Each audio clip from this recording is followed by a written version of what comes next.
It's a city that has been said to be the oldest city in Indonesia, with vast civilization of an ancient kingdom of Sriwijaya, the capital city of a kingdom that once ruled the entire Sumatra Island, Malaya, South Thailand, and Sri Lanka, and become the center development of Buddhism in Southeast Asia, with a long, bright red bridge as the landmark of the city.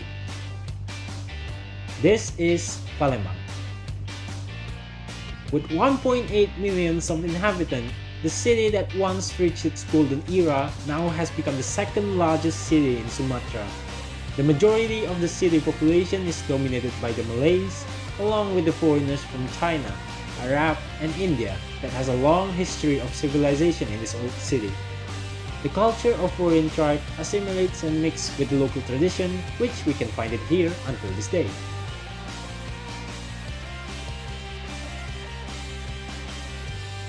It was all started by this river. Palembang ini ada yang menyebut Palembang jadi daerah yang cekung atau daerah rawa lah, jadi banyak air. Jadi dari situ dimanfaatkan daerah Sriwijaya, Kesultanan jadi sebagai sarana transportasi di sebelah ilir ini. Jadi kemana-mana orang naik lewat sungai, naik perahu gitu transportasinya. Di sebelah sana juga banyak sungai Jeruju, Sungai Bayas, banyak. Jadi mereka mau kemana-mana lewat sungai. Nomor trennya waktu itu transportasi air lebih dominan dibanding darat. Kalau di Jawa mungkin banyak darat, pakai kereta ya, pakai kuda, karena dia sungai nggak terlalu banyak. Tapi kalau kita khusus di Sumatera Selatan, itu sungai dikenal sampai kita kenal dengan Batanghari 9. Itu 9 sungai yang menginduk ke Sungai Musi. Jadi daerah-daerah uluan, daerah-daerah kayak Pagaralam segala macam itu, mereka ke Palembang lewat sungai. Jadi kapal-kapal besar bisa masuk ke Palembang dari mana-mana, dari Cina, dari Arab. Palembang ini strategisnya di situ.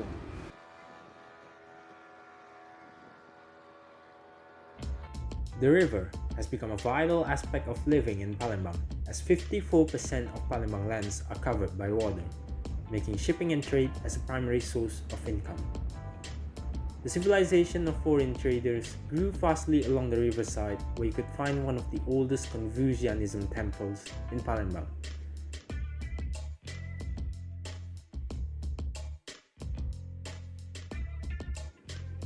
With 12 altars of different idols, deities, and statues, this temple has become the most renowned place to pray among Confucianism adherents, especially on major commemoration like Chinese New Year. Taking guidance from the deities, blessings, or medicine is also a thing that can be done here. The long history of establishment has made the temple to adopt several local values. In this case, the temple prohibits the usage of pork and dog blood in prayer ceremonies. There is also a tomb of a Chinese Muslim warlord, Ju Singkyoh, located deeper inside the temple. He was believed to be the protectors of this land back then during his lifetime. Meanwhile, a few hundred meters along the riverside, there lies the first Arab civilization in Palembang, in this village. Al Munawar's village is the first Arabian colony in Palembang, established by Abdul Rahman bin Muhammad Al Munawar around 200 years ago under the rule of the Sultanate. 75 families of Yemen descendants live here for 9 generations. The building's architecture is shaped like Palembang's traditional house, but painted with white and green can on most buildings and houses. Islam values are highly respected and implemented here. The village would usually conduct an event and art performance, but the inhabitants are not ready to expose themselves during this pandemic. The long history of harmony between the locals and the foreigner has made the culture of both sides to be influenced by one and another. Those cultural exchange can be noticed by the food this place can offer. We'll start from here. This is the place where the locals will recommend you if it's about Indian and Arab fusion cuisine. Martabak Har is a trademark, established since 1947 by Haji Abdul Razak, a Muslim Indian merchant. If you see his photo in front of the eateries, then you come to the right place. The popular menu is obviously the martabak, with the dough being thrown simultaneously, making it thin and stretched. Then, 2 whole eggs are used as the filling of the thin layer. Then it is down to the flat giant frying pan, resulting in nice and crispy outer layer. Then it is cut within 9 pieces before it was served with their signature thick curry gravy. The curry is thick and adds a hint of spicy to the subtlety of the egg. This is quite of a comfort food among the Palembangese, especially when it is raining outside.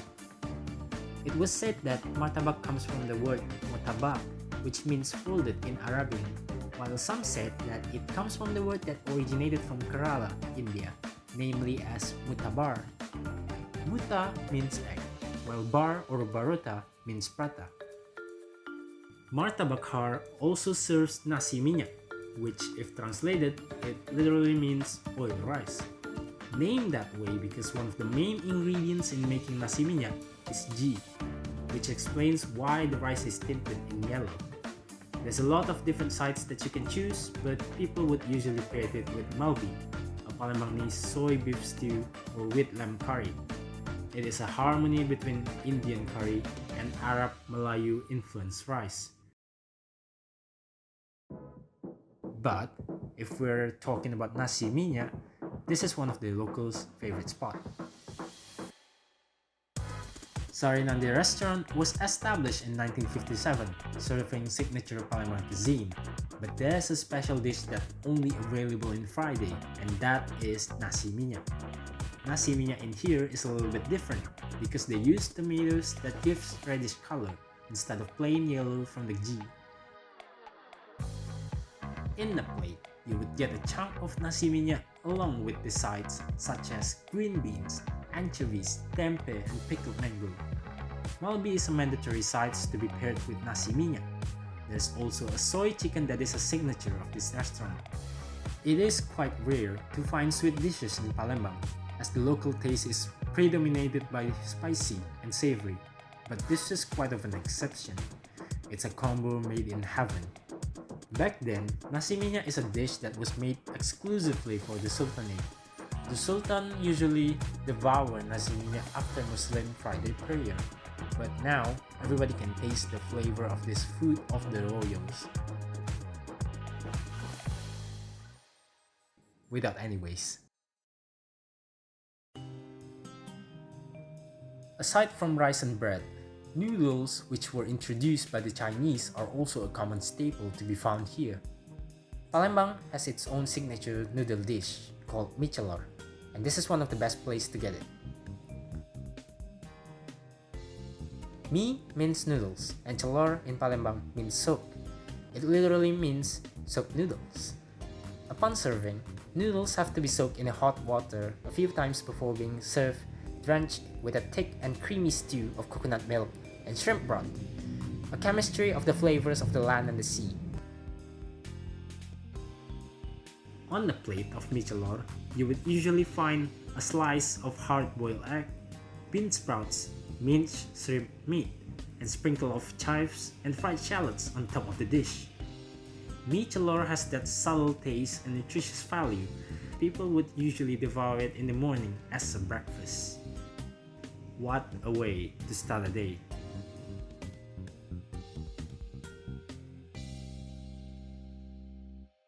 We have seen a lot of mixture of cuisine so far, like Indian and Arab, Arab and Malayu, Chinese and Malayu, but of all cuisine we've seen so far, the most iconic Palembang dish is pempek.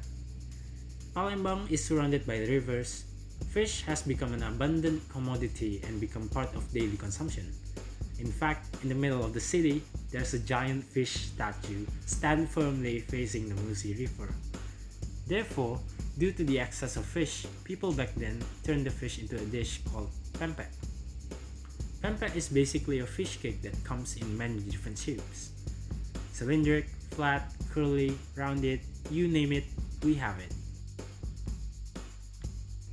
The ingredients are simple. It only requires fish meat, flour, water, and some seasonings.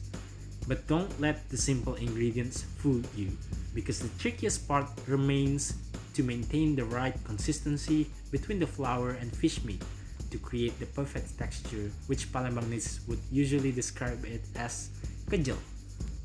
The word kejel can be described as the crisp texture similar to a perfectly cooked shrimp, but in the form of fish cake. Too much flour would make the final product to become squishy and stretchy, while too much fish will make the dough to become sticky and unable to be shaped. In short, you can't mess with the consistency, like ever.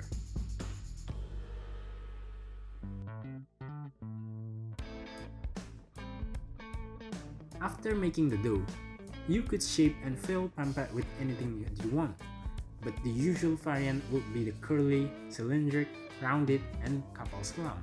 Kapal selam can be translated as submarine. Why is it named that way?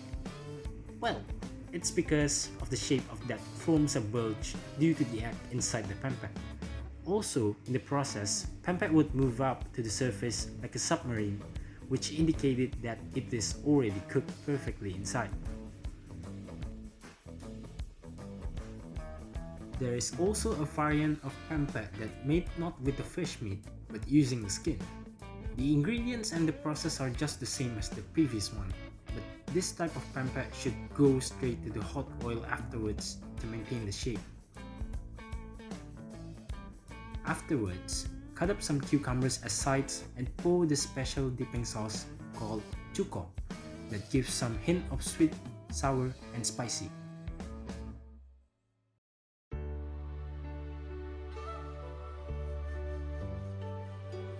Zaman dulu, zaman Kesultanan itu masyarakat Palembang sudah buat pempek namanya kelesan. Kemudian orang Cina kan membuat kombinasi dengan cara makan Cina itu yang pakai mangkok. Terus cucu Cina tadi mungkin tua dipanggil apa jadi pek. Dia jualan pempek, akhirnya jadi pempek namanya. Kurang gitu. Tapi sebenarnya apek tadi membuat kelesan yang sudah ada sejak dulu di combine dengan cara makan orang Cina pakai cuka itu kan.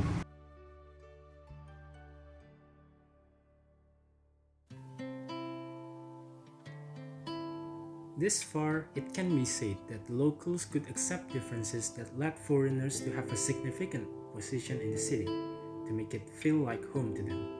They assimilate and blend in with the local that creates such delicate cuisine that we can find and savor until this day. Therefore, keep it in mind. No matter on who you are, no matter of your race, religion, background, and political affiliation, you will always be welcome to be part of the civilization of this old city.